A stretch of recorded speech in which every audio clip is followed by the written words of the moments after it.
So what's up mga guys? Ang pag-ibig kusang darating, ngunit sa aking pag-iisip walang dumarating sa aking pag-ibig. Pero saan ba dumating ang pag-ibig?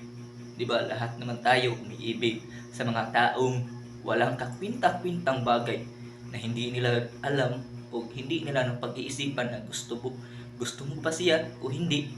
Para sa akin, iwan ko lang kung walang nagmamahal sa akin.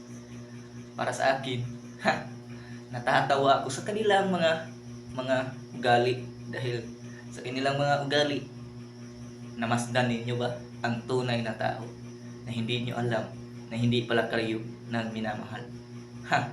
Natatawa ako kapag sila ay nagmamahal, paulit-ulit lang nasasaktan, ngunit iwan ko lang kung bakit sila nasasaktan. Yan, nandito naman ako, always right the person up to you.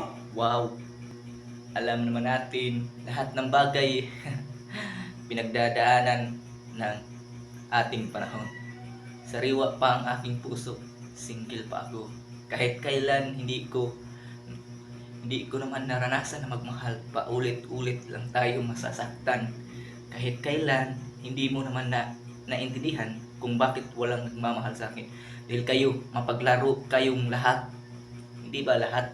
Or kayo lamang ang maglalaro sa inyong mga feelings na hindi naman kayo karapat dapat na magmamahal sa mga taong hindi naman kayo ang bagay-bagay sa kanila.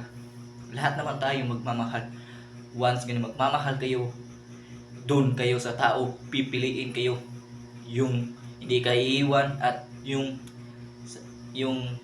pitik ng pag-ibig niya sa iyo, yan ang tunay na pag-ibig.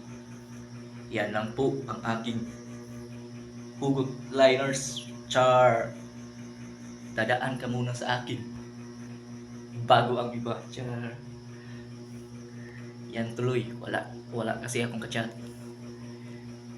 Iwan ko ba kung bakit wala akong kachat? Dahil hindi naman ako gwapo. Di siya, pero sakto naman ako ha. Medyo gwapo-gwapo, pero iwan ko lang kung bakit walang gusto sa mga babae sa akin. Ang gusto nila, ana-ana, kibaw ng buwana. Di ba? Mamili, mga pilian ang gay mo. Mamili mo. Kanang mga tao na kanang kuhan ba? Hindi nyo piliin nyo the right person. Oh, right person ako. Alam bro, hindi mo mamili sa among kamulay kuha na masakit na mo puhon. Huwag ka na mo.